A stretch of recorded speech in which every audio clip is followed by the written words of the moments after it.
Hello, it's just me. Sorry we're late. We've been trying to get in through our Be Live so we could have us both because we're at separate places tonight, but we just can't. So you just got me, and Sue's going to be in the comments keyboard warrioring. So we'll just hang on and wait for you to come in because I know we're a little bit late, but because we were trying so hard to get it. Well, Sue was trying so hard because Sue's the techie one. And as always, all set up, and then last minute tech problems. Something to do with our pages and profiles and something like that, we think. But hey, we're finally here and we've got a nice session making rain chains. So, hey Sue, you're here. It's like a seance, isn't it? You're there in the background. Are you with me, Sue? Hi, Gabrielle. I can see 7 little peepers. I don't need my computer on now. I was trying to put that on to see if I could do it through there, but hi Isabel. Yeah, unfortunately just got my face today because our lovely Sue is at her end and we couldn't get both screens on and in some reason. Sue's got gremlins over there, I think. So yeah, just me. So just wait for a few of you to catch up because I know we're late, so hopefully you've been refreshing and you finally found us. Hi Jenny. I feel like a stalker again. Hi Jane. Yeah, so Sue's there in the comments, so you can say hi to Sue as well. She is here, just not not on the screen. Hi Gabrielle. Congratulations on the photo shoot. Looks like it was brilliant. It was, Gabrielle. It really was a fabulous day. Fabulous day, and I'm really just catching up. I think both Sue and I. Sue had a mega weekend as well.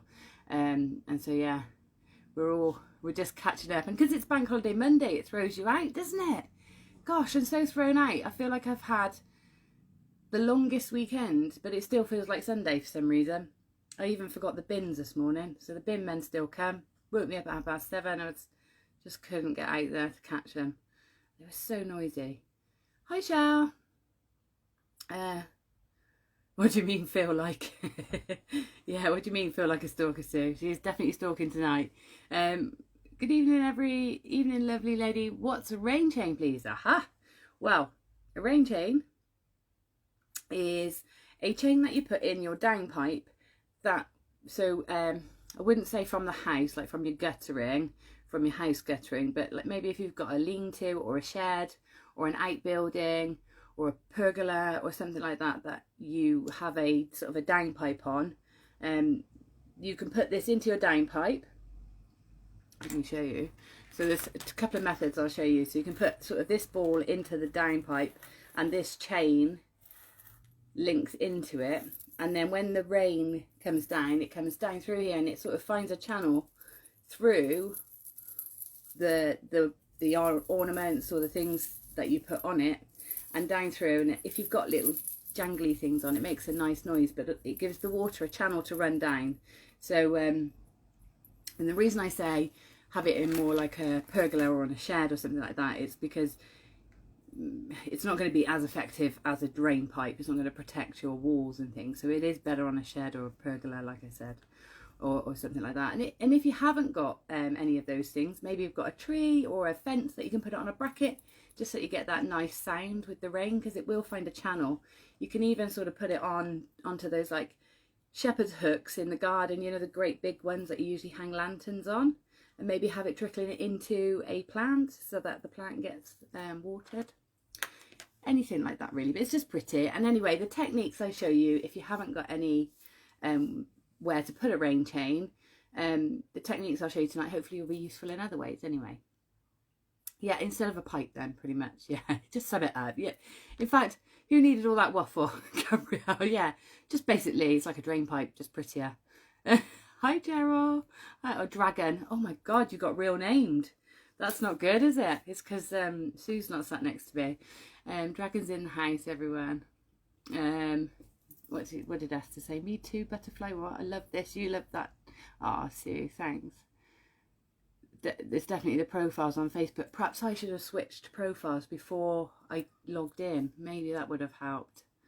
Hey, dragons. Is there 2 dragons in the house? Are there 2 dragons? Who's the other dragon, Sue? Is it me? I'm not a dragon, am I? Hello, Sue's Bum, says Alison. Oh, it's nice that you're all in. Are you all having a nice bank holiday weekend? Have you done anything lovely? Oh, it's just your typing, that's right. As long as they're not two dragons, I don't think I could cope with two. Dragoness.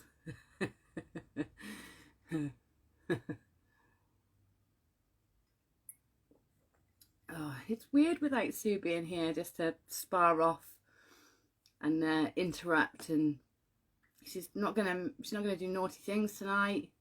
She's not gonna play me up. I'm gonna have a really easy time doing my demonstration. I'm probably just gonna whiz through it. It's gonna be too quick, isn't it? Hi Maria. Hi Emma. So if you just joined in, and you're wondering why on earth Sue isn't here, it's because we're having a few troubles with the new Facebook settings and the system that Sue has set up for doing, it's called Be Live, and you can do two screens together from separate locations. But for some reason we couldn't log in. We were all set up, ready to go, and we were just talking to each other and not you. So we had to make a last minute decision just to come here because I'm doing the demo. So that's why she's not here. But you can still talk to her, but you have to do it on the keyboard. And she can talk to you back because she's here with us as always. Hi Sarah.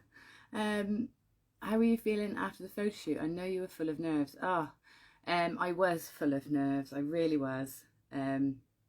Yeah, I was saying to Sue earlier, it's like, I was thinking to myself, if this is what like getting married feels like, because that's how it sort of felt. It felt like it was such a big day. You know, I had those nervous excitement, that worry that I hadn't got everything organised, or that the things weren't good enough for the shoot, and that the people weren't going to be comfortable modelling, or that, you know, I wouldn't find the right piece for the right, so many nerves. And also the excitement of reaching that sort of milestone in the journey to making the book. So yeah, lots of nerves. And I was tearful, and yeah, I was a bloody wreck, to be fair. And then of course I decided to have my photos taken first, because if I was rushing around getting people set up in jewellery, I might get a bit scraggy by the end. But I was so on edge when I had mine, so I'm not convinced I got my cover photo. But you know, there's time, isn't there? I can do that later. It's not a problem. And to be honest, there's some nice sort of group photos that I might maybe use instead. Maybe I'll ask you guys what your opinions are. Do a short list perhaps. But yeah, I feel great now. It just feels really strange because it was such a high, and I felt really, I don't know, like I got lipstick again. Always it's tough. I felt really, I don't know, like, you know, like something should have changed. Life should have changed somehow after that, because it felt so amazing.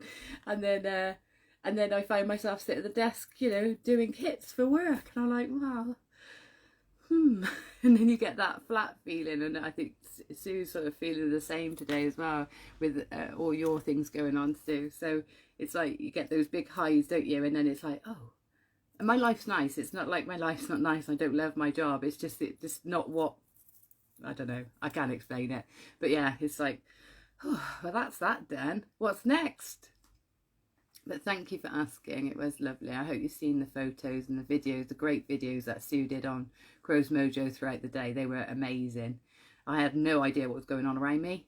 So, because I was just with each person at one time. So it was like a whirlwind. And I didn't even eat. I ate my first scone and cream yesterday morning with my mum. So I didn't even get to have any of the cream tea until Sunday. So luckily it kept nicely in the fridge. There's always Photoshop. Yeah, it's not that I was worried about how I, you know, any pimples or anything like that, or backgrounds or anything. It was like I just wasn't relaxed, so I just didn't look creative and confident. I looked underwhelmed and nervous. So it was like, that's not really the cover I want for the book. Sue, you ate a lot of sandwiches and had a scone too. Yeah, I was really jealous looking out the window, watching everybody outside eating their cakes. I didn't get Fisters Apart, Sarah, but that did make me laugh, your comment. No, I didn't actually, although we did get through quite a lot of Prosecco. But no, I was sensible. I think it was just, I don't think I would have been able to anyway. The nervous energy burns it all off, doesn't it? But it was great. No surprise there, Sue. Sue was really busy. Like, I looked, because I didn't really see what was going on the day, but Sue was running around like a blue ass fly. She was everywhere, having her photos done, doing videos, taking care of everybody in Sue's usual caring way that, you know, Sue was sort of managing everything that's going on. So yeah, so Sue was probably busier than me, to be honest. Yeah, and Sue had also had a vaccine that morning, so you know, I don't think anybody knew, you know, if it was going to affect her or, you know, so I was worried that she was going to feel poorly, but you're okay, weren't you, Sue? You're okay. Flaked out after the gorgeous Natalia and Laura had gone home. Yeah, we did. It was a flake out. And the next day I flaked out about 6:30 on the sofa. Didn't really return to life until about 9 o'clock the next morning. Anyway, enough about that. Sue, Sue, tell us about, well, you can tell us in a thing. Sue started a group on, I was going to say, Sue, tell us about social media for Curious Creative. But you can't, because we can in the things, but you can put links in at least. So Sue started a group on a whim. And it's looking great already. All those followers already, just in a few days. That's amazing. Well, not followers, all those participants in the group. So it looks like it's going to be great, and a real broad variety of artistic, creative endeavours. So it looks like it's going to be a real hive of inspiration and friendships. So it's really nice and really broad as well. So it's good because, you know, inspiration is fantastic from other creatives. Like, I don't know about, you might think, well, because I know Carol's in the group, she's a dog groomer, she's amazing at what she does, and you might not think, well, you think, well, you know, that's not the sort of creative I am. But I tell you what, I've got a Pinterest board that I pin pastry folding on. I've never folded pastry in my life, however, it's completely transferable to leatherwork and things like that. So it's like you might get ideas from pastry folding, use it in leatherwork. So you never know how these different things and creative vibes are gonna inspire you. So I'm really excited to see how that goes. And it looks fab. And Sue did her first live on her own in there, which might surprise anybody that sees me and Sue together and sees Sue doing videos on Crow's Mojo and all over the place. But it was a big deal for you, wasn't it, Sue? Because you don't do it on your own. So big kudos to Sue and congratulations for doing it. I know you were nervous, but you're just so brilliant at it. She's so brilliant. Everybody gives Sue some love hearts. She's absolutely brilliant live. She's like Davina McCall of the craft world. So well done, Sue. I know you were nervous, but I know you were nervous because I know you would have been, but it didn't show. And when it did show, it was just endearing because you're bloody wonderful and we all love you. So can't wait to see more, and eventually those nerves will die down. You know, we all get them. It's because it's important to us, and that's why we get them. So see all those love hearts for you. Oh, there you go. There for you, amazing Sue. Yes, she is, Gabrielle, an absolute natural. Yeah. Right then, it's 1924 and nobody's told me what they've done this weekend. Making you well up. Oh, good. Happy tears are good. Anyway, that's not difficult, is it? It's your turn. Right, so what else? I'm going to tie something else as well. We'll talk about that later. Sue, remind me to talk about workshops and stuff later, because I know you've got a load, and I've got one I'd like to tell you about. So we'll talk about that later. So I've made lots of rain chains in the past. I thought it was 2021. Oh gosh, I'm not going to keep up, am I? Wasting my makeup again. Oh, never mind. Yeah, you could put it on. You're not even live with us. I literally did mine about 5 minutes ago because I've been in my pajamas pretty much all day long. I've chucked a jumper on. Right, so rain chains. Sorry, I was reading messages and alerts up on the top. Don't want to miss anything. You went to our French neighbours and got fisted apart. Ooh, did you drink French wine and nibble French fancies?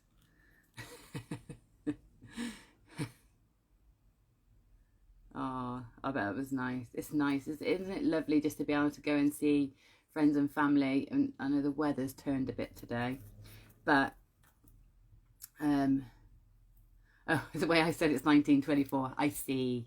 Yes, it's now 1926. We're progressing quite fast through the years.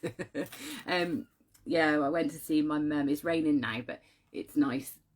It's been nice to go and sit outside and see friends and things, isn't it? And I had a wander down to the docks and bought some. I didn't realise there was a food festival, and it was absolutely lovely down there. A buzz of people and just hearing people around you, just hearing that outdoor sound of people and families out together. It's such a lovely feeling. It gives you real hope of what's to come, doesn't it? It's lovely. Oldies. Yes, we're feeling it now, Cheryl. Sue and I bumped into some friends of ours that work in and own the pub that we love to go to for our nights out, and we were saying that we're going to be complete lightweights by the time we get back to doing it again. So we're out of practice. Sue, have I turned my volume off? No. Still got to wait until Christmas to see your bestie. Oh, Gabrielle, that's ages to wait, but it'll be all the sweeter when you do. We certainly did, but we had our bank holiday on Saturday, and it's a bit different out here. Oh, okay. Yeah, so a little bit different. No, my notifications and my thingies are off. Yeah, I'm on silent. So are you hearing things? No, I'll double check, but I can see the little light. No, I'm off, definitely off. Oh, no, I can't get you back. I'm back. Okay, so rain chains. I made this one up this morning. Not that this wouldn't necessarily be, you know, the sort of rain chain I would make, because there's lots of different elements, but I've just picked a few elements that I can show you today so that you can sort of pick and choose which technique you like, and then how to put your chain together. Just a few different techniques, and then a couple of techniques I've got to show you how to make the top piece to hang it in your downpipe. Okay, so the downpipe generally has got your gutter, has it across the top, and then you've got the little sort of half pipe that fits under it with a down bit, and then this bit would sit in there like a little ball, and what that does is stops leaves and things from coming down. It sort of filters, so just the water trickles down the train and doesn't get clogged up with leaves. Hey, Laura Binding. So yeah, so I've got a few techniques to show you. So if you are oh, Thomas, my son's ringing me. Let me just send him a message. I'll call you back. Oh no, he's probably forgot it's Monday too. Where was I? So if you make jewellery, if you're a jewellery maker, you'll probably have a lot of the tools that you'll need to hand. But if you don't, a few of the tools that you'll need, or that will be useful for you, will be something to cut wire with, something to hold wire with, so a pair of like flatter jaw pliers. You know, they don't have to be little jewellery making ones like this, they can be bigger ones, and then really that's it. But if you are a jewellery maker and you have got a selection of tools, then you might find that some round nose pliers will really help too. So in terms of tools, that's it really. We're going to use aluminium wire, and I have had a little search online and I have found it really reasonably priced, about £3 for 5 meters of wire. So you probably need 2 lots to make a full chain, and on Amazon. So I can pop links in later. I copied it to my clipboard, but of course, oh, actually, can I put a link in here?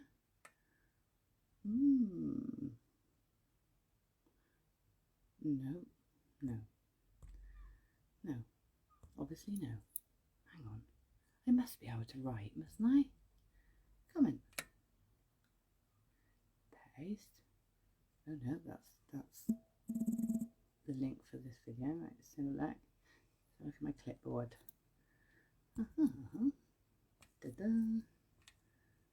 There you go, there's a link there to some wire I found, and that will do the trick.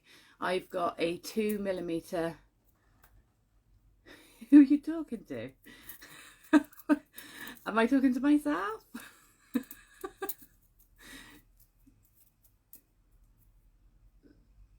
I don't know. I've lost the plot now. You're commenting as me and I'm commenting as Dabble. Get you for being clever. You got the job. Oh, yes. Yes, finally. I did something techie. Right. So I've got some 2mm thick aluminium wire. Now, aluminium wire is so soft and easy to work with. It's lovely to work with. It's not the strongest because it's so soft. It stays quite weak in terms of having any tension on it. There are ways you can harden it, and I'll talk to you about that. We can do a bit of that, but usually once it's formed into a shape, it's going to hold unless you put a lot of pressure on it. Now, rain doesn't really put a lot of pressure on. But you might have to be conscious of how much weight you put within your chain. Now, I'm going to use things like, you can use all sorts of things. You can use cut up bits of tin, or decorations you find, like gems, all sorts you can use to put on it. And you'll see as we go through, it's really pretty endless, the sort of things you can dangle from it. But I've got these lovely scales. They're called scale mail, if you wanted to get some yourself, and they're just like little aluminium leaves. They're slightly profiled, got a ridge down, so they, you can use them to make jewelry and things like that. My brothers use them to make like fake armor and things, but they make a lovely sound. They're really lightweight, and bottle caps is a perfect idea, Gabrielle. Thank you. Yeah, that's a brilliant idea. You just have to find a way to punch a hole in them. But yeah, something like those, they make a nice sound. Other things, seed beads are lovely to put on because they're nice and lightweight and get lots of colours. So if you're going to use seed beads, I'd say go up to a size 6/0, because then you've got nice big drill holes. You can use gemstones. Gemstones are fine outside because they were made and formed under great pressure under the earth, so they're unlikely to have a problem being outside. So you could use gemstones. Shells are really nice. I've got these cowrie shells. Again, I got these on Amazon. These are really nice to put on. Drill them. You love drilling.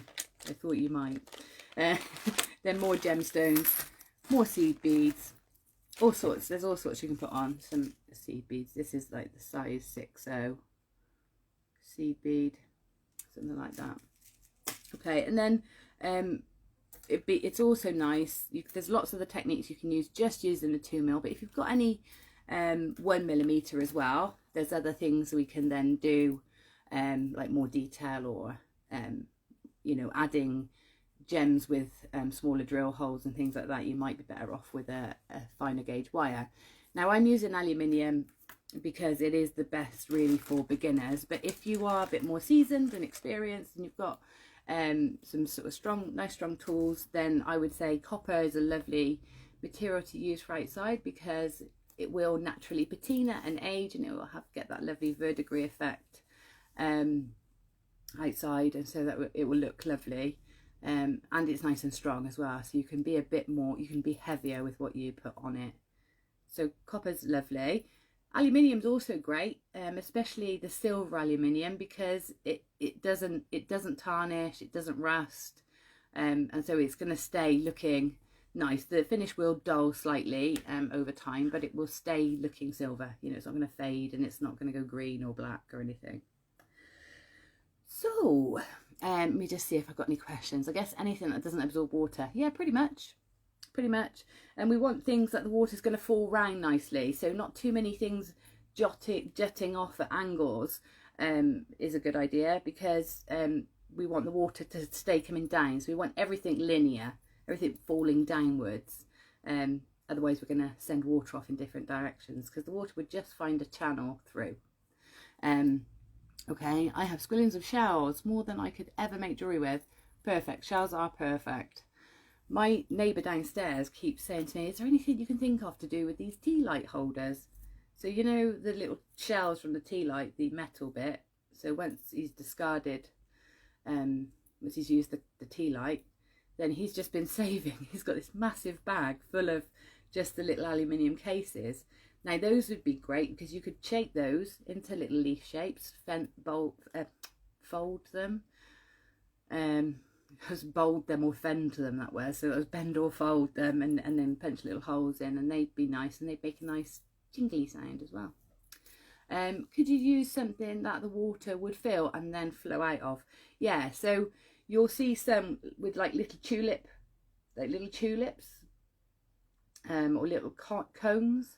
So you could do that, so they all face upwards and they catch the water spills over, they go down to the next one. So that's a really nice thing to do. Yeah, so you could do that. I've even seen people do that with terracotta pots, instead of so you know the little mini terracotta pots. That's a really pretty way to do it as well, if you wanted that look, because they've already got the holes in the bottom, most of them as well, so you just thread your wire through. But basically like thick foil. Yeah, you could do foil. Yeah, and it's also good for keeping the birds off of your veggie patch and things like that, things like this. So tea lights are great for making flowers too. Yeah, so he's looking for ideas, so my brain's whirring round on what to do with these tea light holders with him.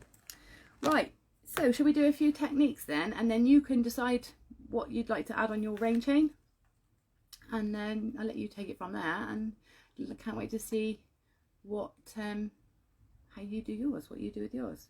So let's go down. Let's go down to the board.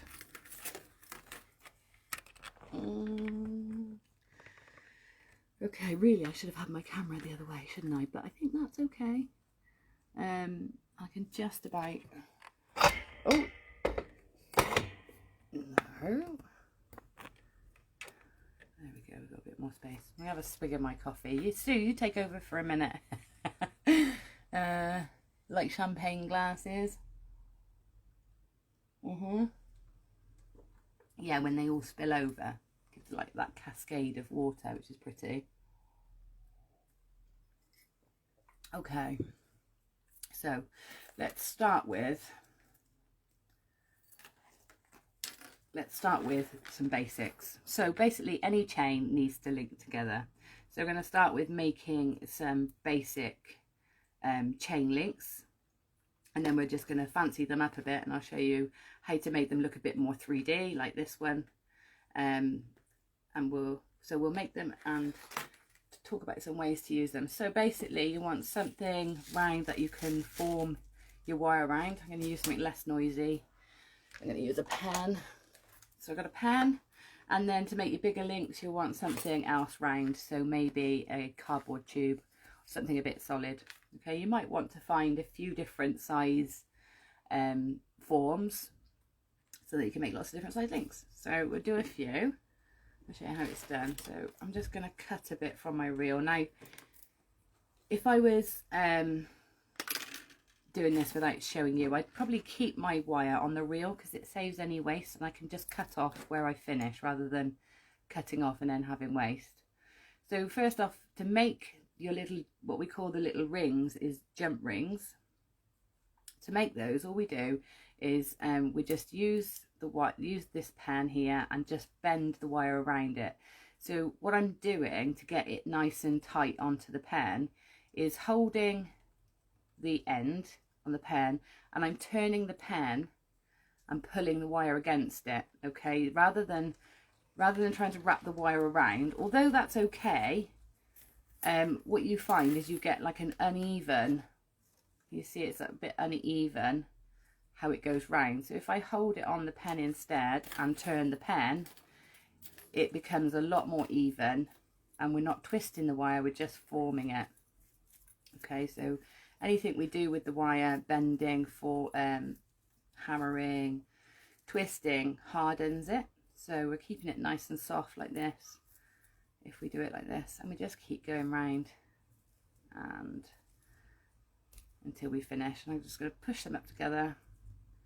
And the lovely thing with aluminium is it doesn't have much of a memory, so it doesn't spring like copper wire or any other, or brass wire that springs, whereas aluminium pretty much stays where you put it. So once we're here, I've got some cutters.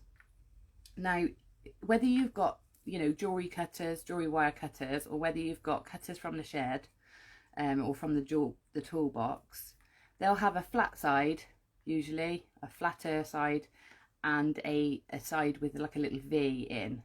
Okay, so if you look at it from the profile, the blade then that cuts is angled inwards. So this side is going to give us a flush cut, and this side is going to give us like a pinch, a little pinch. So what I'm going to do is take the flat side, I'm going to cut the wire. So this bit here is no use to us. So I'm just going to go round into that spring and cut like that. So you see that's a nice flat cut. For my next cut, I'm going to turn the pliers over so that I get another flat cut that then can sit into or next to this flat cut. Okay, so I'm going to go in and I'm going to cut as close as possible like that and get a flat cut. Okay, so this is now a jump ring, and we can see if I hold that jump ring and pull it together, it closes nicely because the two flat sides are together. Okay, so what we're going to do when we do our next one is, if we look at this side, try and get nice and close, if we look at this side, we've got that little pinch. Excuse my fingers, I've been working with paint today, so I'm still covered in paint. That side's got that little pinch on, so we're going to get rid of that. So I'm going to take my pliers and just nip off with the flat side again to here, nip that off so that I've got a flat surface, turn my pliers over and cut. Okay, so I get these two flat edges that sit together. I went on a bit of an angle there, so you just have to keep an eye on your angles, but you can always snip a little bit extra off. And because aluminium is so soft, it cuts really easily.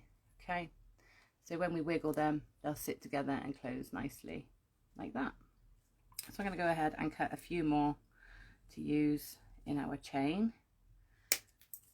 Now you can cut them as you go if you want, but I like to cut a load so that I've got them ready to link in. So always coming back and snipping off that extra bit.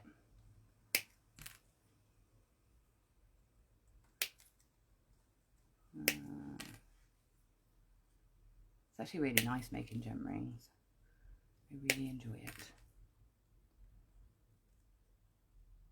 And if you've got a saw and you're confident with sawing, you can saw them so that you get then a really flush cut and your joins are really neat. So if you buy gem rings, generally they've been saw cut, and so you do get a really nice flush, much more professional jump ring than we're making here.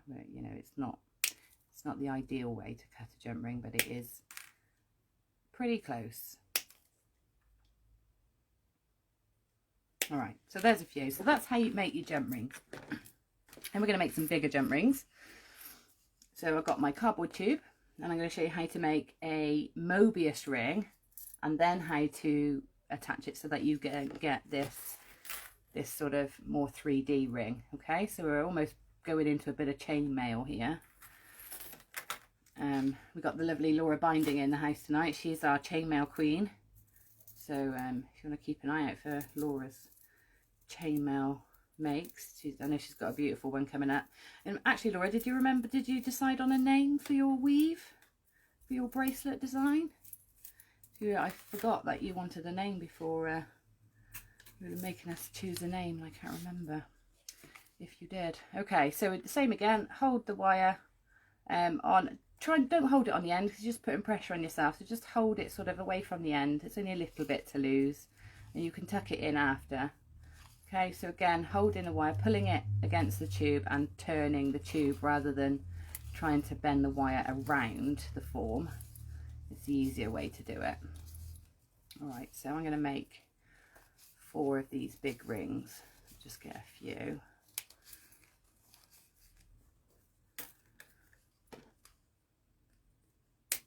Right. So in exactly the same way, I'm going to cut these so we get 4. Now Mobius ring basically means rings connected together, and they sort of nestle into one another in like a round pattern. It's quite and they're really pretty. Now minimum rings that you need for a Mobius ring are 3, but you can put almost as many as the inner diameter will allow to create really quite beautiful looking Mobius rings, and they almost look like roses if they're really snugly done. And it's a really popular technique I like to use for like the top of pendants and veils and things like that. It's just decorative and pretty. Guys, I got a feeling I'm going to be interrupted because my son and my ex just turned up on the drive, so I might have to just at least tell them that I can't talk to them. Right, so anyway, before we get interrupted, here is what we call a Mobius ring. What we call it is a large jump ring. Yeah, bear with me 2 seconds. Sorry everyone, won't be a minute.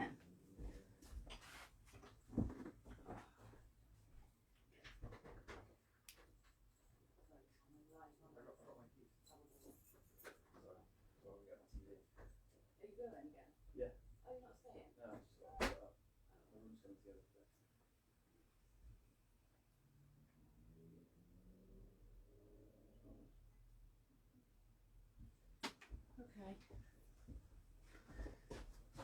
Sorry, I'm back. I thought it was a surprise to see my son here because he's not back till tomorrow, but he's come back to pick up a telly apparently. So anyway, I'm back. So basically, we've got our jump rings. Okay, so I'm gonna have, for this design, I'm gonna have 4, but I'm gonna show you how to do a Mobius ring. So you open up the jump ring, just the one for a minute, and you take a closed jump ring, so make sure this one's closed, and you just loop it in, okay, and close it up. So you just got one ring linked into another, and then you just fold it over so that it sits on top of the other like that. Okay, then you take a 3rd ring, open it up, go through both rings, close it back up, and then loop it over so it sits. And can you see how they start to sit into one another? Okay, if it's not quite sitting right, it just means you just have to pick one up and flip it over. So we'll do a 4th because you can just keep adding rings in. So just open up another one, take it through all of them,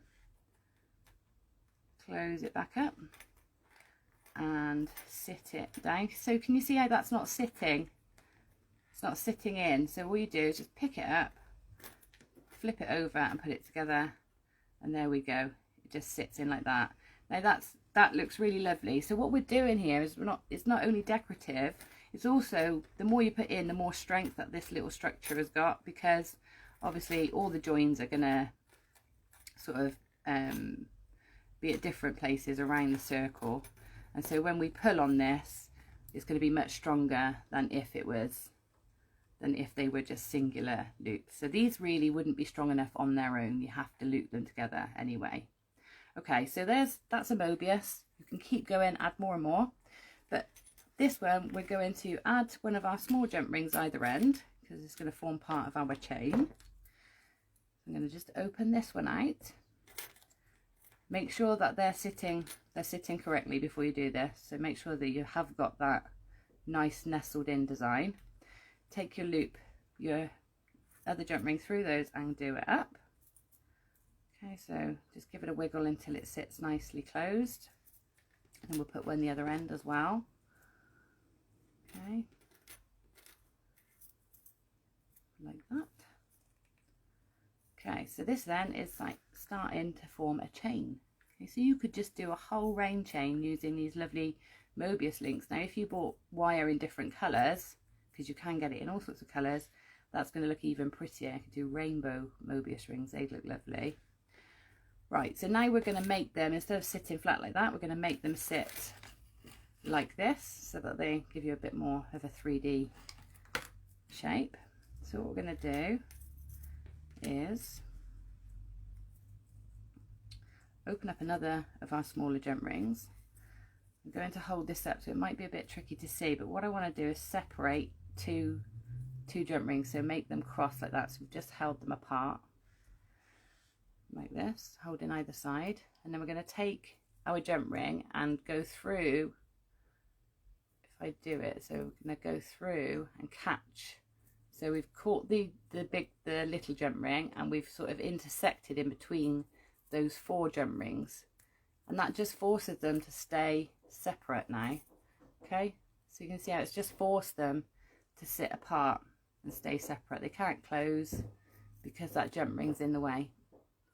Okay, so that's not going anywhere now. That's that nice shape. You can do the same the other end. It's not necessary, you don't need to put another one in the other end, but if you want to, for symmetrically, to make it nice and symmetrical, then of course you can. So you go sort of, there's that cross where they're open there, just there. So we're going to go underneath, we want to go underneath the cross but also underneath the little jump ring, and then make sure the jump ring goes through and then close it back up. Okay, so there we go, we've got our sort of 3D, more 3D looking link. Okay, so that's that one. How's that so far? You okay with all that? Shall we do another link? You've got pinks and greens. Where are we? There's literally a chain for rain to trickle down. Looks pretty and makes a nice sound. That's it. Exactly what it is. Liz, not a silly question at all. You must have missed the first bit. Can you get aluminium wire in different colours? Yes. If you go on Amazon, you'll see the link that I gave you. I'm pretty sure that link, there's also other colour options. Hi Katie. I'm just catching up on the comments before I do the next one, just in case I miss any questions. Making rain chains tonight, thanks Sue. Sarah Jane Merton. Our bank holiday was Saturday as well. That was Cheryl. Right, I think do another, says Isabel. Oh, you're loving it, good. Right, okay, I'll do another. Are you all right, Tom? Yeah, I think Tom's okay. Yes, let's do another then. Right, so let's have a look at making a spiral link like this one. Okay, so for this, you'll probably want something to go in the spiral. I've just got a wooden bead here. It's not ideal because it's wood, it will get a bit wet and it'll probably fade, but if you've got any large beads, even marbles and things like that, they will work well because you don't have to have a center. I've decided to have a center just because if I put much weight on a spring, it's going to open out. So really, if you're going to do springs without a center running through, then you want to make them quite small so that they're a bit stronger. Okay, so let's do this spiral then with a bead in the middle. I just grab my, oh sorry, I haven't brought my box of beads over. Right, so again, I've got my 2mm wire. I'm going to open it, I'm going to take off about, let's go for about 50 centimetres. no, it's a bit less, about 40 centimeters of wire. You can do these any size, so if you end up making some bigger and some smaller, then that's fine. So in fact, that's probably going to be way too big for this size. I'm going to go 30 centimeters. Okay, 30 centimeters. So round nose or flat nose pliers, doesn't really matter. We're just going to hold on to the end, one end of the wire, and I'm going to turn my wrist. So I'm pulling the wire against the pliers so I get a nice tight turn and making this little hook shape. See you, babes. And then keep turning the wire, or turning my wrist. I'm going to hold on to that center and just turn my wrist. Okay, so this spiral is getting bigger outwards. It's flat, it's staying flat. I just keep turning my wrist, and because the wire is so soft, you really don't have to do much. If you do this nice and slowly, you'll get a nice smooth curve. Okay, so we're going to continue to do this halfway along that wire. So once I've done about half to the halfway point, got my spiral there, I'm going to start from the other end, and I'm going to spiral the other way. So rather than spiral in towards this one, I'm going to spiral away from it. So I'm going to hold on this end, hold on nice and tight, and turn again just like I did before to make that start. Okay, and then slowly turn my wrist or push the wire, whichever you find easiest, and push wire around, making a spiral. And what we're aiming for is two similar looking spirals, just facing in different directions. Okay, so if you think that one's getting a bit bigger than the other one, go to the other one and spiral that one in. Okay, now you can sort of do the last bit of manipulating with your fingers. So we want these spirals as close to one another as possible, so nice and close so that they're level like this. Okay, and then we're going to just close up these two little holes. So you see where the wire's not quite meeting, I'm just going to close those up. So I'm going to take my pliers and just push them so that it's more like a loop than a center of a spiral. So you've got little loops on either side. All right, and they don't have to be identical. Don't worry if they're not identical, it really won't matter. Okay, so from here then we're going to push them out so they it looks like a bra. So we're going to push up from the center, and if you want to use your pliers to help, you can hold on to that center and just pull it up so you get a bit more profile on it. So can you see how that sort of got a bit of a depth to it? We'll do the same on the other one. So you can either push it from the back, or you can grab a hold of the center and sort of pull it up. And because it's aluminium, again, it is really, really easy to manipulate. Okay, so we've got two like this. And then we're just going to hold on to either side, and we're just going to close, or not almost close, that spiral up. So it's starting, you can see how it's starting to form like a bead shape. So I've got an opening here. I'm going to take a bead. I've got a nice big pink bead. So you can just check that it fits inside. So once you're happy, you just pop it inside and then continue to close that spiral up.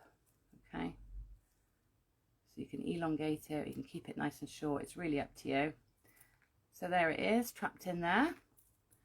And then we're going to take another piece of wire through, this is why we close the loop, to keep the wire central, through there, find that drill hole, straight through the bead and up through the hole the other side. So there's that onto there now, and then we're just going to do a loop at either end so we can link it into our chain. So round nose or flat nose is fine. You don't, because it's, you know, it's not jewelry, it doesn't have to be perfect. So just turn a loop on the end, and then I like to make the loop and then straighten it out like that. Pop that up to the top, go to this end, and then put the bend in first on this end. Okay, it's easier than doing it after. Chop it off to roughly sort of 2 centimeters, and then we're going to do a loop the other side as well. So just looping that round and then closing it up. Okay, so there we go. So we've got our bead within a spiral. Okay, and that's not going to, the spiral's not going to pull because it's the wires running through and keeping it solid, like that. So now we can open this link up like that. So just turn it up and open, and then we can take it to that little Mobius loop we've just made. We can link it into there and close it, and we're starting to build our chain. Okay, so there's another technique you can use. And that's that one. That's really pretty. Loving the giant wooden beads. I love giant wooden beads. I just love giant beads, to be honest, Gabrielle. I absolutely love them. What's this? Random factoid. Oh, the 1950 style pointy bosom bra was a spiral attached to achieve the effect. Oh, was it? It just reminds me of Madonna. Yeah, Jet Shout, great minds. I need a little lie down now. A ping pong ball would do. Yeah, you could paint a ping pong ball. Why not? Where are we? Did I just apologise to the chair? Maybe I did. Oh, fab ideas. From balled up sheet of tin foil would work too. You could really shine the ball up. Yeah, you could. That's a good idea, Sue. Like that idea.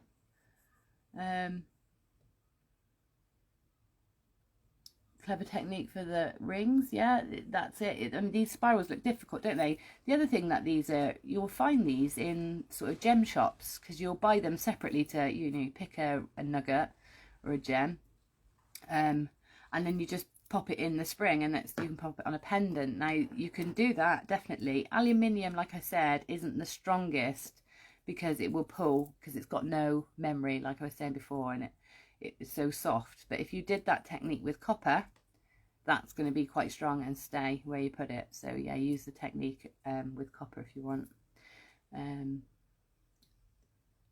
the range, because all right, I think I've caught up. I don't think I've got any questions. Where did you get the aluminium wire?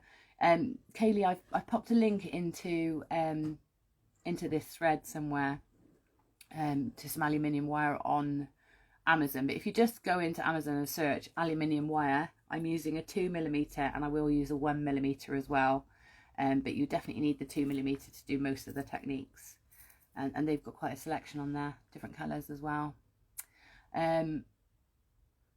Sue, nature cord, I think, so that's and you're back now. My nephew had some giant marbles. They would look nice. Yes, marbles would look really lovely. And if you are going to do marbles, let me show you actually what you do with the ends to make it into a chain link, because obviously marbles haven't got a drill hole, have they? So I wouldn't recommend, I would recommend if you are doing marbles, use copper because it's stronger. It's, you know, it will stay. But if you are doing marbles, this is how you do it so that you've actually got a link without a drill hole. So we'll start at the end the same as before. We'll hold on to the end, we'll make that loop to start with, and then we'll spiral round. But this time you're just going to make that start spiral a little bit tighter. Okay, so just make that a bit tighter to start with, even overlap if you want to, and then we'll spiral like so, and then the same on the other end. So we do that again. So make your first loop, okay, but just allow it to overlap a little bit. Okay, so that first one overlaps a little bit, and I'll show you why in a minute. And then just continue making that spiral the same as we did before. You see how soft aluminium is? You can literally just do it with your hands. It's so simple, so soft. Okay, so we've got our 2 spirals again. So we'll do the same as we did before. We'll sort of push them up so that we get that conical effect. You might have to get, if that's doubled up, so you might have to get in a bit with your pliers to pull it up.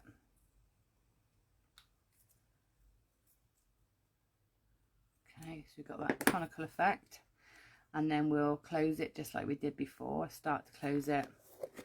Let's find a marble sized bead. Oh, ish. Okay, pop that one in. Close it up. Give it a good squish around the marble so that it's sort of really snug. Okay, so there's no chance of it falling out. So squish it around. All right, so it's trapped. And then those little loops at the top, take them in your pliers like this and turn them upwards. So you just literally turn it up like that. Okay, you might want to manipulate it slightly so that it sits in the right place, but then we've got a loop at that end. Okay, we'll do the same on the other end. So grab a hold of it, turn it up, and then you've got a loop both ends. I've done that very quickly, but you can take your time and make a neater job of it. But that's then you've got a link either end. But what I was saying about the aluminium, because this is quite small, it's a bit stronger. It would take a bit of weight, but not much. But if you put then lots of weight below it on your chain, it will stretch open and you'll lose your marble. So you have to be, you know, this not the right material for heavy things, or things that haven't got that support through the center. Okay, right, so there's your second link. So would you like to do, shall we do a lotus? The lotuses are always nice. Kids plastic ones, yeah, you could, there's all sorts you could use. I'm sure you've got loads of ideas between you. So we're going to do a lotus now. Right, so this is a nice technique, and this is nice for jewellery making as well. So I'm going to use, I don't want something quite that big. So this is the lotus here. I'm going to make this lotus pattern. This is quite pretty, and then with this one you could have scales hanging from it if you wanted to. Okay, so I'm going to do that.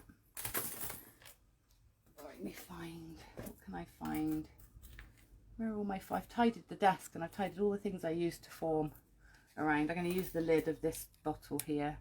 So slightly bigger than my little rings, but smaller than my big ones. Okay, so again, going to go round and round it. This time I'm going to make 6 full loops, okay? And a little bit extra so that we've got some wire to work with at the end.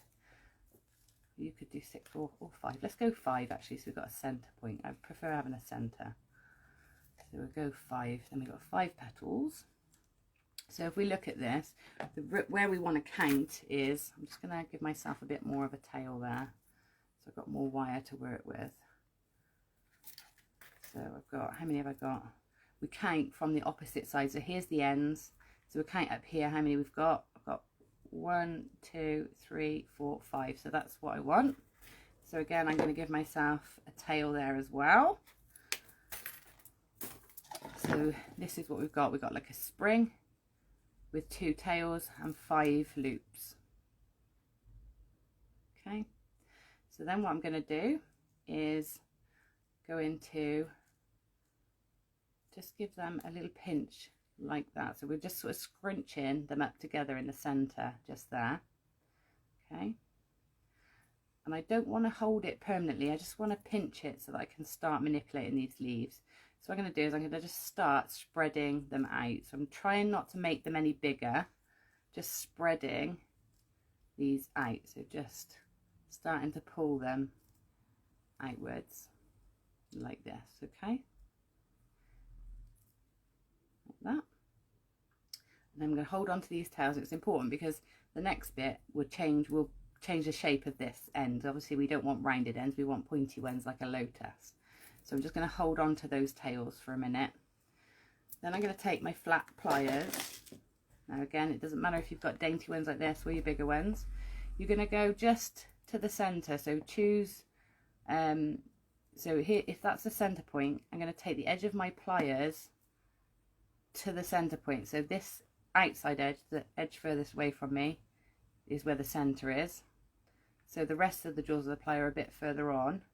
And I'm going to hold it so it doesn't change shape, or so it doesn't pull. And then I'm really holding firmly, gripping that wire, and I'm going to pull and twist so I get that shape. Okay. I go into the next one. Same thing again. Hold really firmly onto the wire, pull and twist.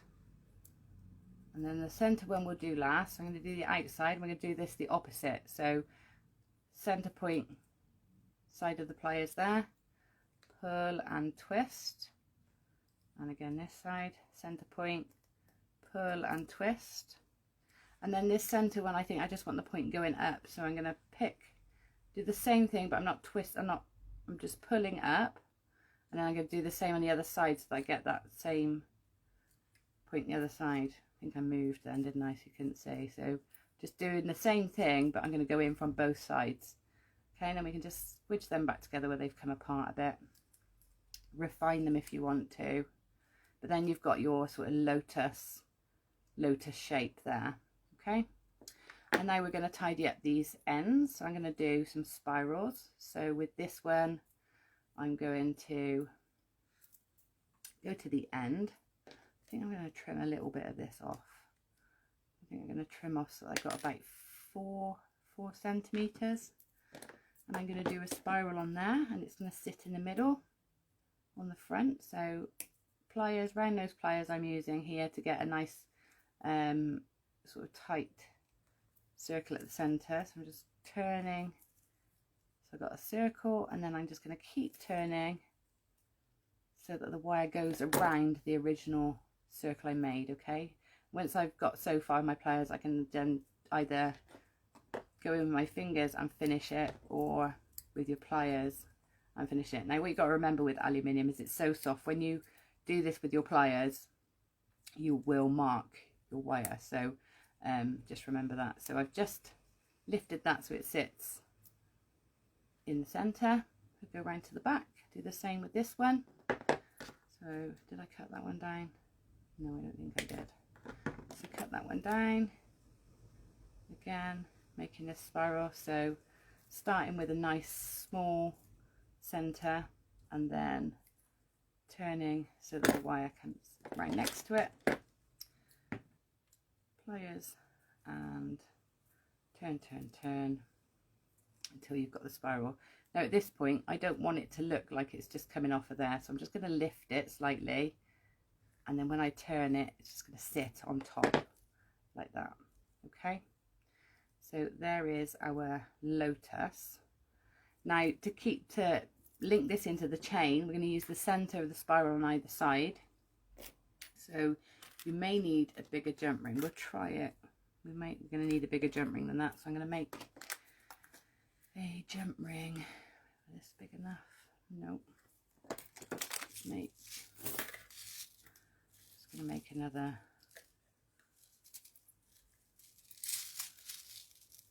That's what I was saying about having lots of different sizes of shapes to work around. Lots of sizes of forms, so you make the right shape or size rings. So I'm going to trim these. I'm going to open this right out, and then I'm going to take it through that ring at the front, through the center of the spiral. You may need to give it a wiggle, and we're going to catch a couple of the petals as we go through, and then out through the center of this spiral and close up the ring.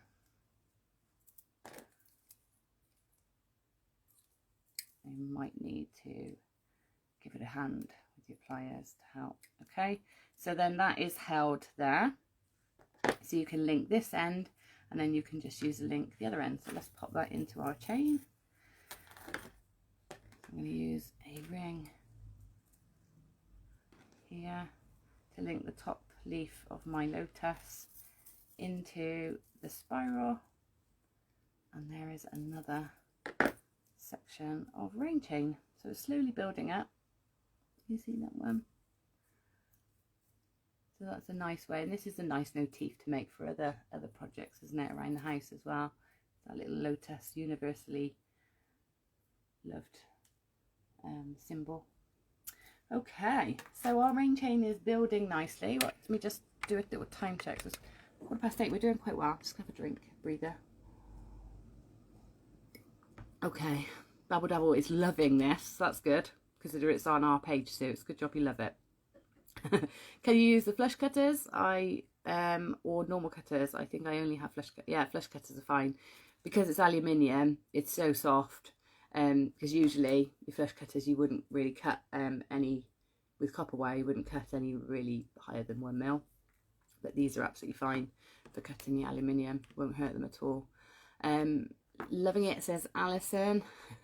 The snips Jim are using are supposed to be used on less 1mm wire of copper, but you can see the slice through. Yeah, that's it, Gabrielle.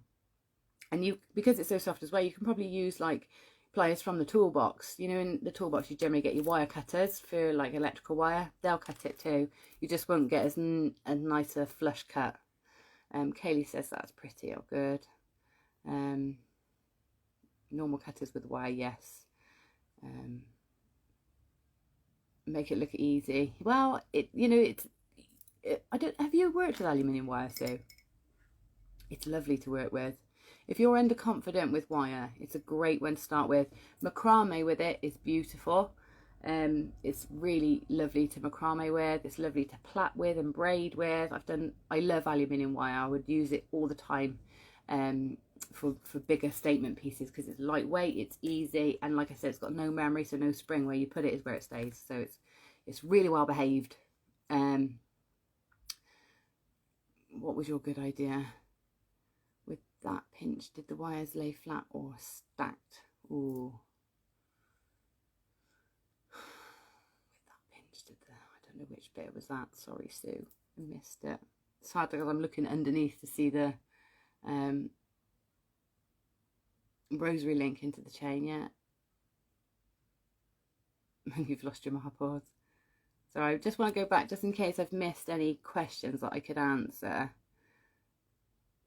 A cagey thing. Nothing worse than losing your marbles. More. Do you want some more as well? You want some more now? Yeah, I think I've got back to ping pong balls, so I think I'm done. If learning weaves with the aluminium wire would be useful to learn with, I can struggle with the normal wire.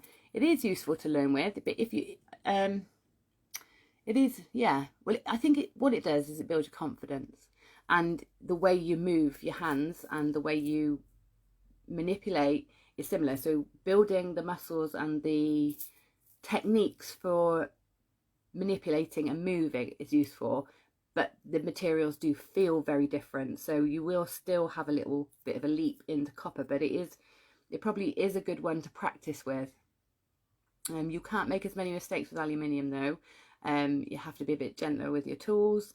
It's not as forgiving as copper, so if you bend it too much it will snap much easier than copper will.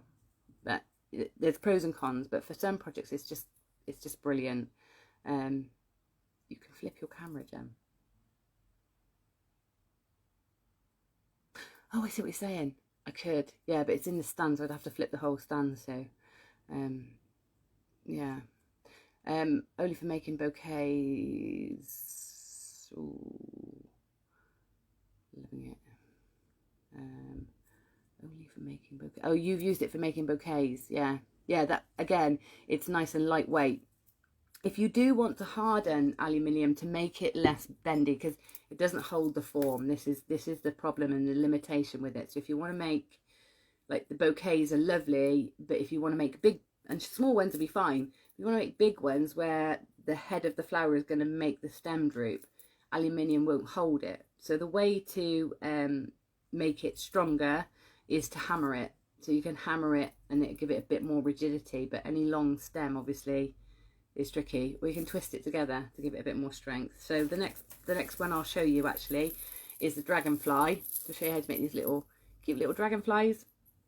And we're twisting the wire in that one. So that makes it a lot stronger, because not only have you got two thicknesses, you've also twisted it, which changes the molecular structure, gives it a lot more rigidity. So this one actually is pretty stuck in place. It's not going anywhere.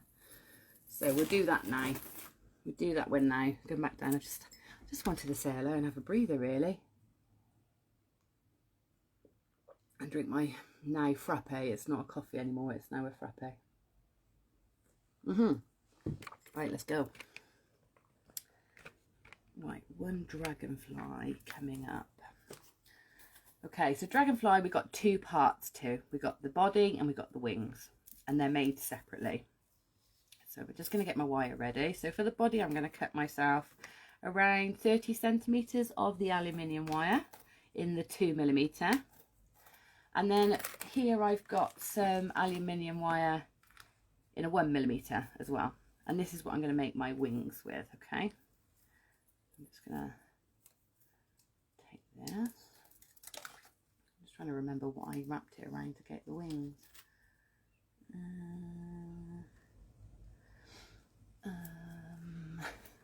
I know it's on the desk somewhere because I literally used everything that's on the desk. Let me just check. Is it this fabric glue bottle? Was it this? Let's have a look. No, it wasn't. That's too small.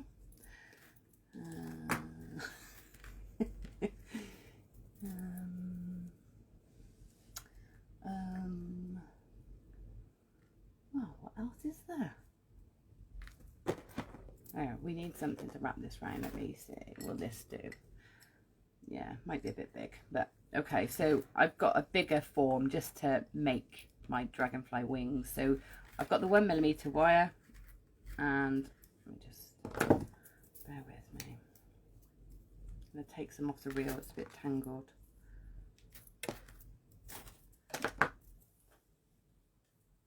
Oh, I know. Let's use this instead. It's easier.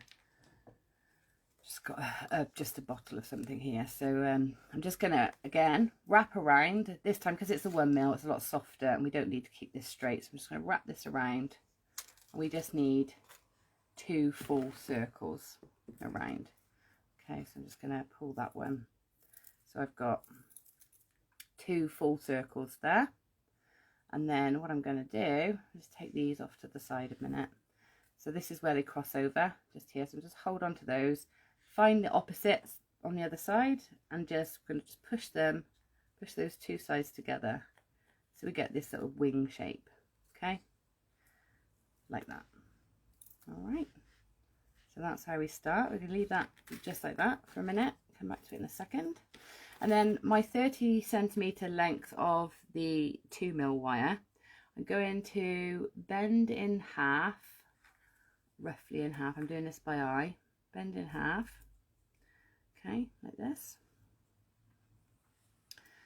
And then I'm going to hold the centre with some pliers. So round nose pliers, probably best bet if you've got those. And then I'm going to push down like that so that they cross over, the wires cross.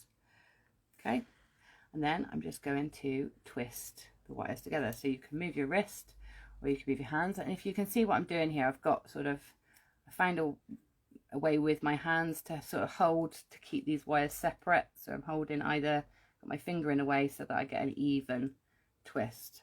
So I've got about 4 twists there, and I'm going to stop there for a minute. Let's go for a 5 actually, let's go for a few more. So this is sort of halfway up the body,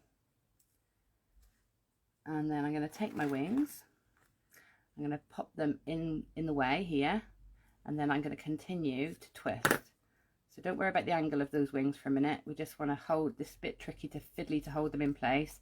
Then we're just going to twist the wire, and because it's soft it does hold. So now they're in place. We're just going to do a couple more twists like this. Okay, there's our antennae, and then these are going to come up to make our little boggly eyes. So these tails from the wings here, just poke them through to the back, and we're going to wrap them around. We're going to try and follow the wrap, okay, so that it follows the line here, or the twist, so it sort of helter-skelters around. So we're going to bring that one round to there, then we take the other one, we'll do the same, wrap it around. Oh, wrong way. Let's see if we can get that different.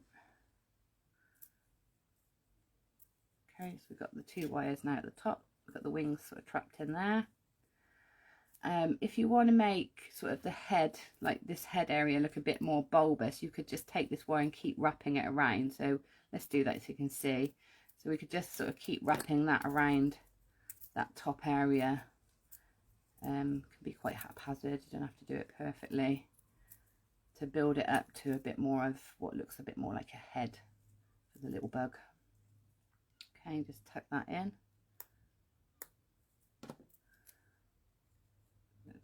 Just tuck it in like that. And then this one here, we could either make it into a spiral to sit on top. We could make it look like his little, because they've got like long tongues, haven't they, dragonflies. We could make it into like a long tongue. But I think just to keep everything a bit more compact, a bit more what's the word I'm looking for, compact, and so we haven't got any loose bits sort of hanging off that can catch on anything. So I'm going to do a spiral and sit it in. So I don't need that much wire. I'm just going to trim it down. Got like 3-4 centimeters, and then a spiral on the end of here as well. So little nippers to the end. Get them as close to the end as you can, so you get a really tight little circle to start with, and then it's easier to build your spiral from there. Okay, so we've got that start, and then take your flat nose pliers across and hold and roll it in. Okay, and it's such soft wire, you know, I keep saying it's such soft wire, you really could do a lot of this with just your fingers. So we can sit that there, or we can flip it and sit it sort of on his head like that. Okay, right, so there he is at the moment. Let's make his wings look a bit more stylish. We'll just split them off. So pull one, so you've got a lower set and an upper set. So pull those down like that. You could leave it like that if you want to, but I want to make him a bit more sort of deco. So I'm going to put my pliers into his wings, and I want to come just, not to the tip, but just off. The flat pliers are just here. So when I hold in my pliers and pull, I'm straightening the top of the wing and just tip it round slightly. So I'm just twisting slightly. It's giving it that sort of shape to the wing. Do the same with this one. So not quite center, we're going to come off to about the tip here. Hold it with the pliers, and if you watch as I'm going to pull, so pulling it straight, then twist my wrist to give it that little kink on the end. So the same this end. So hold with the pliers, pull, then twist inwards, and here again, hold with the pliers, pull so it's nice and straight, then twist inwards. Probably made that one a bit too round, so just straighten it back out, do the same but a bit lower down, pull, twist.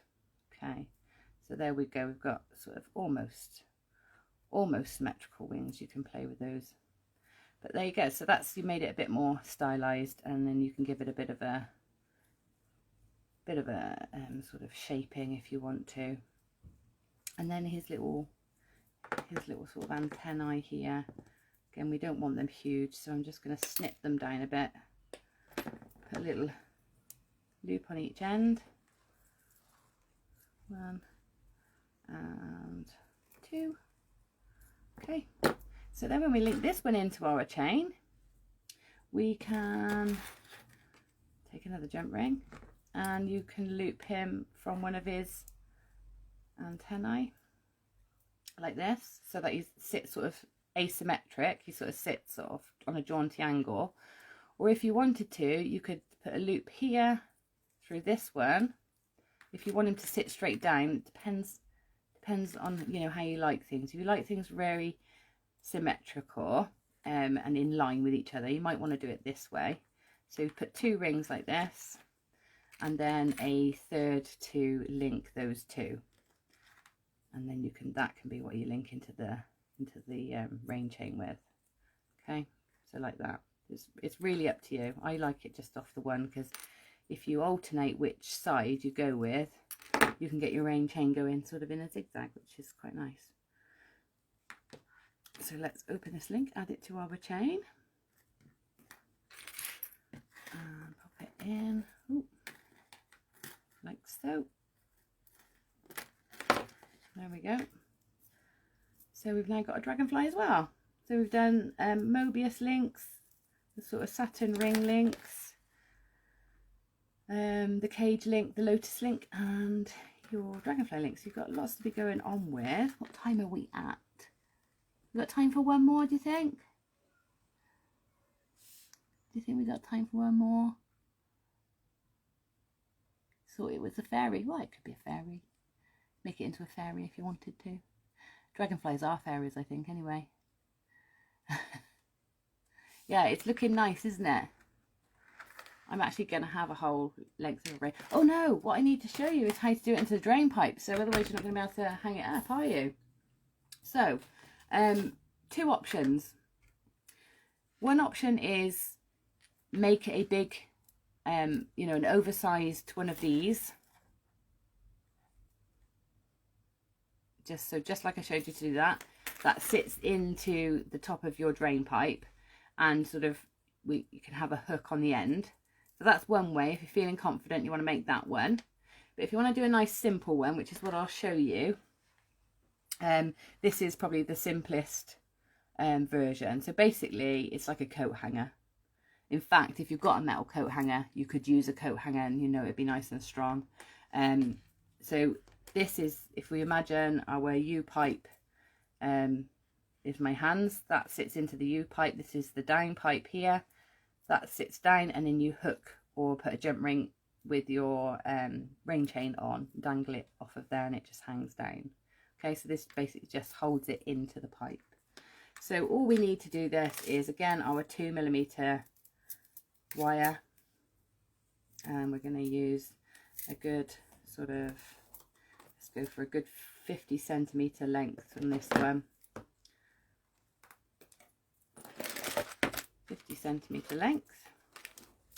I'm going to go to the centre, and I want quite a nice big loop in the centre, so to hang down. So maybe, you know, use a bigger form like this, so it's looping in the centre. Whilst it's still on the form, it's best to twist it here, because then we don't lose any of that loop. So from here, twist, and we're going to twist for about 1.5 inches, 2 inches. Okay. Okay, so that's that. Sitting there. Then we're going to spread these out either side. I'm just going to put a spiral on either end. That's it. It's really simple. So a nice spiral on each end. It doesn't matter which direction that spiral goes in. Okay, like this, and then this one like this. Okay, and then we'll just straighten that out. And you don't even need to straighten this out because nobody's going to see it. I just feel the need to straighten it out, that's all. Okay, so just all you need to make sure is that these arms here span the width of the pipe. Okay, so that, if we imagine this is the pipe, it's going to sit into it, and so these have got to be, you know, giving it enough support, so that'll dangle through the pipe like that, and then you'll hang your ring chain from there, and that's it really. But like I said, if you have got a metal coat hanger, that would do the same job. So just sort of pinch it together, and then you've actually got the hook on already. You can just hook your ring chain in, and that's it. So that's how you do it. But that was really quick. So should we do another one? Another link? Thumbs up if you want another link. Small ones to water your plants, yeah. You could do small ones for your plants, and they just look pretty in the window. Just like hang them above the window. You just got to make sure that whatever's underneath them isn't going to be damaged by the rain, because it will pull the rain and pull it down, you know, concentrated into one area. Gabrielle says yes, Liz says yes, Emma says yes. I think that's a yes then. Right, one more. Let's do one with let's do one with symmetry, because that that can always throw us, can't it, making symmetrical shapes. So we'll do a leaf. We'll do this one, okay? It's not the prettiest shaped leaf, but you can sort of change it up a bit. But this is to get symmetry. I'll show you easy way to do that. Okay, so a nice long length of wire. Again, it doesn't really matter, because however much you cut will be however much you've got to work with. You make a smaller leaf or a bigger leaf, it's up to you. Right, so then we're just going to go, do we go to the centre on this one? Yes, we're going to go to the centre. So cut a nice length. I've got about 35, 40 centimetres here. Go to the centre-ish, fold it in half, and I'm going to use my flat pliers. Now for this one, it is, you are going to need flat pliers. Don't try and do this with round pliers, because we're going to be bending it and pinching it. And if we pinch with round pliers, you imagine two round surfaces, they've got sort of, they're going to pinch together. So we've got these two rounds, you've got the 2 points that pinch. And then that can actually cut, because the aluminium wire is so soft, it can actually cut the aluminium wire. So if we've got flat pliers, the sort of pressure is spread, okay, so you don't cut through it. So I'm going to pinch this together just like that at the bottom, and then I'm going to start making half of my leaf shape, but with both wires. So I'm going to bend, so if I imagine this is the tip of my leaf, I bend these outwards so you can hold on to the tip and start bringing that out. So I'm pushing it with my thumb to make that shape, and then we're going to start making some little sort of indents. So holding with my flat nose pliers, push against the tip of the pliers back on itself, then put your pliers back in and bring that back up, okay, and then again pliers, so just random points along the edge of the leaf. Now you can study some leaf shapes and make, you know, a realistic one. This one is just sort of made up. Okay, so here's the side of my leaf so far, and now what I want to do is make these a bit tighter together. Okay, so I'm going to push, sort of really push them together like that, and give them a pinch across the bends with my pliers, and then open that back up. Okay, we do the same with the next one. So push them together, and it is soft enough to do this with your hands, you know. I know I've got tough hands because I've been doing this a long time, but it really is very soft. Okay, so just tightening up those bends, pushing them together, give them a pinch, and then open it back up to the tip. Okay, so there we are for now. And then when we open this out, so we just open it like a book like that, we've got a nice symmetrical leaf shape. Okay, so then just take some time, you can tweak it from here if you want to, but that's our leaf shape. So to finish it off and make it sort of loop linkable, we can link from this end nice and easily, but from this end we need a link. So what I'm going to do is I'm going to take this shorter one here, and I'm just going to loop it around just to hold it in place. So loop that one around the other, okay, and then we can cut that wire off once we've that sort of brings them together, doesn't it? And then this one we can do a spiral. So this one here, I like spirals, they sort of finish things off nicely. This one I can pop a little spiral onto, or a big spiral, up to you, just at the end, and then that can be how we link it into the rest of our chain as well. Okay, and then down the center I've just run what with the 1mm aluminium wire, I've just run an extra wire down the center. So take your wire to the top of the leaf here, and I'm just going to wrap it around a couple of times at the top, so that I can thread some beads on.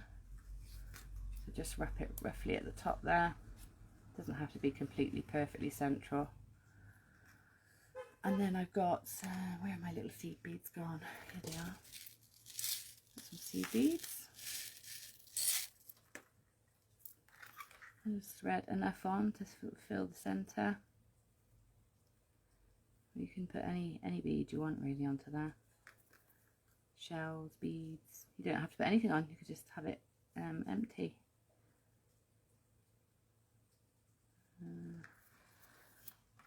Keep going. Still lots to go.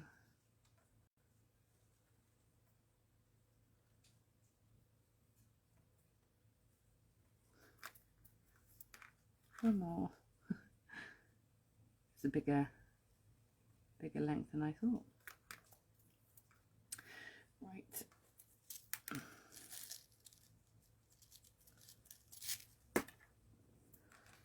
Okay, so I've got that space filled, so it'll just take one off.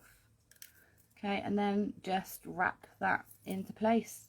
You know, wrap it round to secure it in place.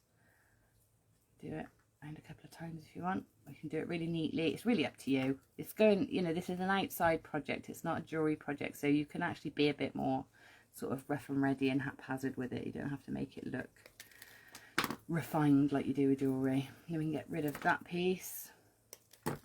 And there we go. We've got a leaf that we can then add into our chain. So let's put it below the dragonfly. So just pick up another one of our links, pop it in, and you know, I'm doing all these elements really close together. If I was making a rain chain for real, I wouldn't be doing this. I would be spacing it out, so I'd have far more links in between each. All right, I might make them pretty links like Mobius links rather than just single chain links, but I still wouldn't be putting a motif on each link necessarily. I mean, of course you can. It's just obviously it takes a bit more time. Okay, so there we go. We've covered loads. So we've got loads done tonight with this. So hopefully you've got enough sort of motifs and ideas to make your own rain chain or the garden. Bring it back up. I enjoyed that tonight. I haven't done any wiry ones for a long time. It's knows what Sarah, sorry, Sue is here, but she's in the comments. She's with us, but we couldn't link up from our two. We thought we were going to do our satellite ones tonight, but we couldn't do it. So I had to sneakily come in on my own at the last minute.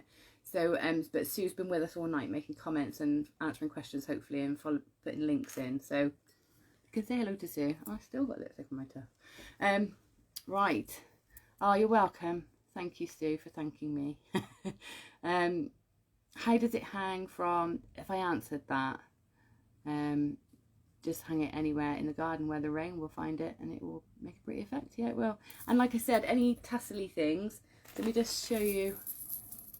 You see this one here, just loop the wire backwards and forwards and hung little jangly bits. So if you wanted to do the bottle tops or the tea light trays, and then these ones, if you look, they're just either side of a jump ring. So I put a jump ring in, thing either side, another jump ring, another either side, another jump ring, either side, like that. And that actually, that is a nice sort of tail, isn't it? It's like a nice end point for it. So you could do something like that. Yeah, but we've covered everything else, so hopefully you'll enjoy making those. Where else? Let me just have a look. Yeah, technology hasn't helped us, has it? You could imagine these as like wind chime things around the clanking. Yeah, that's it. They don't have to be rain chains, they can just be wind chimes. Quite right. If you're doing wind chimes, of course, you could make them much broader. You don't have to have them all linear. You could branch off like a traditional mobile. So that would be nice. I've seen people do it with old spoons and forks and things like that. They just bend them in all different ways and hang them. They look lovely. Your house is 3-story. I wouldn't be able to put it in the drain pipe. No, not in that on the house, but maybe on the shed, or maybe you've got a pergola or a porch or something like that. Mine was in my porch, and I used to put it down into my water butt. It was nice there, and I know my dad does his from his shed building down into his water butt, and he, you know, it works well for him. But yeah, 3-story. Mine's 4-story, so that would be really difficult, wouldn't it, from the house? Where Gabrielle? No, that's an answer. Where are we? Be safe enough to channel the water away from the wall. So yeah, that's right. It isn't. I wouldn't use it in place of gutter on a house anyway. It's, you know, because that is to take it away from the foundations and everything. You don't really want the water falling down the wall, especially heavy rain. This is nice for you, you know, just it's more ornamental than anything else, but it is lovely. You like that? Good. Well, it seems everybody likes it. I'm not finding any pressing questions that I don't think I covered in the end. Oh, you got back. We got wind and rain as well, Kaylee. It's just suddenly started hammering it down right now, actually. We're going to do it with Ruby. Oh, that would be nice. That would be nice. My little nieces and nephews, they love they're a bit bigger than 20 months old, but they love the aluminium wire because they really feel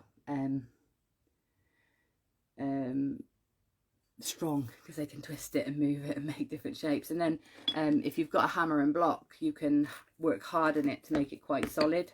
So yeah, you can hammer it just like you can a copper wire to harden it, so you can have it in jewelry and things like that.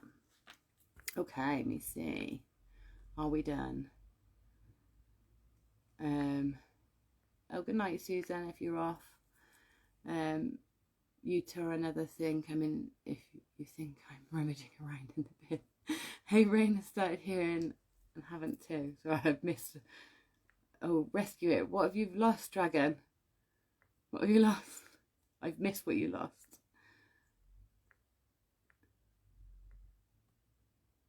Well, with wind chimes I did on Tinker. Oh, did you? Oh, right, okay. So if you Katie on Tinker Tuesday did some wind chimes. Sorry, Katie, I didn't realise you'd done that. So yeah, that would be nice. Nice. You could do them matching, couldn't you? You're gonna have a go at making one. Well, I can't wait to see, and I want to see all the sort of unusual things that you perhaps try and incorporate. Great for recycling and things like that, because plastics are fine as well. So maybe you could upcycle some plastic bottles or old cutlery and things like that. Maybe even, you know, broken ceramics, or I don't know. There's loads of things. And have a look on Pinterest, some great examples I've seen on there, especially with the plant pots. You know, I said about the little terracotta pots. So to keep them on the chain in the right place, all you do is the links like that first one I showed you, so that you've got like a more bulbous link to stop it falling down, and that would do the job. So hopefully lots of techniques, so that whatever you do see that you like on Pinterest or elsewhere, you can use the techniques from tonight to help you work out how to do it. So there you go. Where do you get the aluminium? You can get that on Amazon. Just search aluminium wire. I've used 2mm and 1mm, so it's nice and easy to find. Broken china would look lovely. Yeah. I did put a link in right at the start of the video, well, sort of 25-30 minutes into the video, so there is a link in there somewhere. I can do it again though, can I? Because I know how to do that now. Here we go. Clipboard, link, send. There you go, there's the Amazon link. We do need to be getting commission from Amazon, so don't we? We do. Did try to find somewhere else, but it's just so much easier. And it comes the next day, doesn't it, most of the time?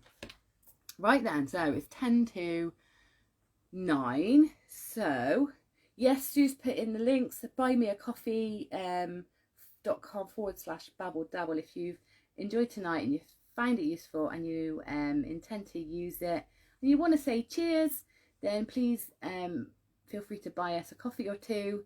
They cost about £2 each, and you can buy 1, 2, 3, 4, however many you want to buy, but it just helps us to keep our stocks updated and keep bringing new ideas and new crafts to you.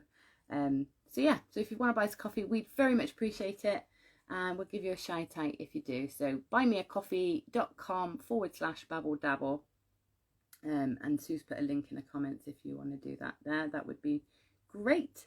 And also please share the video, share the page as much as you can. And also go over, if you haven't already, go over to social media for Curious Creatives, to the group where you can communicate with everybody else. It's easier to communicate in a group than it is on a page, and so it's nice to connect with others. So Sue started that lovely page, that lovely group. So go over there and join the group so you can see what Sue's up to all the time. I think she's doing like special discount codes and things like that in there, so you don't want to miss that. Next week we have, oh, I love these. Sue's doing Feather Festival ear cuffs. So you know, the ones that they sit behind your ear and big feathers brighten out. So oh, that's amazing. Can't wait to do that, because we definitely need to get stocked up with our festival gear, because it'll be here before we know it. I have actually booked for a festival this year. I have actually booked to go to a festival. Sarah, what didn't you mean like that, my darling? I didn't see it, so I don't know what you said. I'm sure it was fine. Jane can't find it. Is there a group link? Sue, can you put a group link in? Yes, Kate, it will be amazing. I can't wait to do those feather festivals.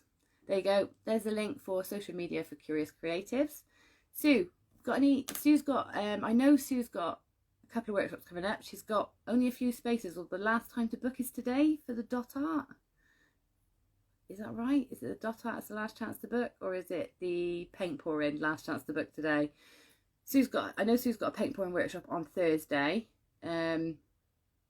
which I did a small version of the other day. You might have seen me do that with Sue. Sue taught me a load of techniques so that I could do some paint pouring for jewellery making purposes, which is amazing, but obviously slightly different techniques and levels of skill needed for the bigger ones, so I need to get on that myself. But Sue's running that this week, so everybody that's been on it has raved about it, so hopefully you'll get a chance to go on there. And she's got the kits as well, and I think it's like something ridiculous, like if you buy the kit you get the workshop for a silly price, so have a look. See if you've got a link for that as well. Paper on a Thursday. I could just squeeze in a late booking today for dot art for Wednesday and paint pouring for Thursday. So there you go. There's 2 opportunities this week. One on Wednesday, one on Thursday. Wednesday is for dot art, which is beautiful and amazing and therapeutic and mindful and just so lovely to do. And then paint pouring, which is just mind-bogglingly awesome. Love it. So go and have a look there. So if you've got a link, you can pop in. Gemma Sue, can you use tattoos ink for the alcohol painting, paint pouring?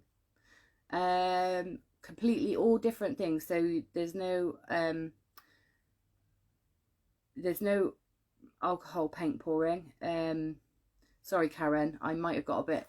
I'm not sure. So can you use tattoos ink for the alcohol painting? I don't know if it's not alcohol based, so if you can dilute it with water, then no. For the alcohol ink, I've never used a tattoo ink. I imagine it's not an alcohol based ink. I don't know. Sorry, Karen, I don't know. But definitely not for paint pouring. No, it's a completely separate medium. So I'll find out about the tattoo ink. Tell me, Sue can use tattoo inks for alcohol painting. Okay, there you go then. So if it's the same thing, and if it dilutes with alcohol, yes, because that's what you do. So I have a workshop coming up with Laura Binding on the 15th of May. So that's a Saturday, not this one coming, the one after. And so we still have spaces on that workshop. We'll be doing feathering techniques with alcohol ink. Rather than blending techniques. So it's feathery techniques and feathery doodling. So I'll be teaching you the doodle techniques. Laura Binding will be teaching the alcohol ink techniques with some really lovely effects, fading effects. So I'm looking forward to doing that as well. And you can find that on my website, www.gemmacrow.com/workshops. And there's a link there to get a ticket. It's a whole day. So it's the morning from 10 till 12:30 is with Laura binding with the inking, and then we have an hour break, and then from 1:30 until 4 is me with the doodling. Wendy's booked on, I know she is. So hi Wendy, you just joined us and you're home from work now. I'm very well, thank you, my lovely. And Sue is very well too, but she's just not sat next to me tonight. She's sat at home being a keyboard warrior. And luckily she's not done any trolling, which is really good. She's been very well behaved. Oh, thanks Sue for putting the link in. Okay, so there's loads to look forward to, especially the ear cuffs next week. Thank you for joining me especially, and Sue, and thank you for being so chatty and lovely. It's been nice to have your company because I've missed Sue by my side. Dot art paint pouring course is fabulous. Go for it, everyone. There you go. I've had so many reviews. In fact, there's a chat group, Wendy will tell you, there's a chat group for the last workshop I ran with Laura binding, and the whole group is just talking about Sue's paint pouring. It's like, guys, this is the alcoholic group. But no, so everybody is talking about it, and just loving their results. So definitely get on it if you can. You'll love it. You'll love it. And there's so many applications for it too. And I think that's a wrap. Unless anybody wants to say anything. Yeah, they were. See, Wendy's confirming. Yeah, the whole group's just about the paintball. You should do it. You should do it. You should do it. My daughter Karen says my daughter's chap gave up training, so he has loads of spare ink. Yeah, so well, great then. You know you could. Alcoholics are amazing. Laura binding is like, she uses alcoholic with everything. I'm just starting my journey with it really, but it is just so addictive and amazing. So Dabble Sue says it's a wrap. So I think it's a wrap. Hope you've enjoyed tonight. Don't forget you can buy us coffee, www.buymeacoffee.com/Dabble. And that's it. Oh, thank you, Sue, and thank you for being a keyboard warrior. And I miss you. I'll have to pop round and see you in the week just for a coffee. Okay. Just reading the yeah. Okay. Right then. Oh, it's me. I have to finish it, don't I? I have to say bye. Right. So I mean it this time. Bye, everyone. Have a great week.